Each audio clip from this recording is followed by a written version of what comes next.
Hello everyone, here is this Heil unit.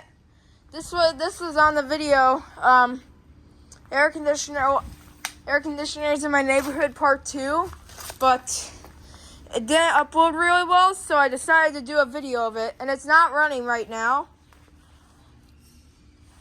Oh, don't know what that sound is. Yeah, it's just Heil Performance 2 blades, similar to the one I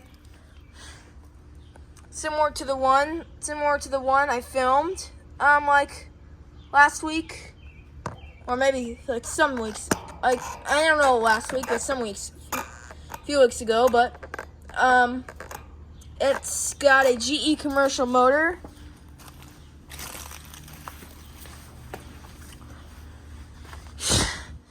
So 2009. So manufactured October 2009.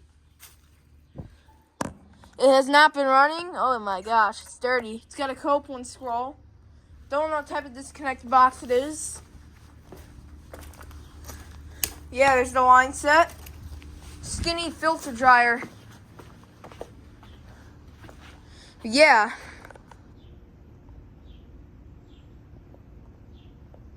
Here it is. Anyways, thank you for watching. Over and out.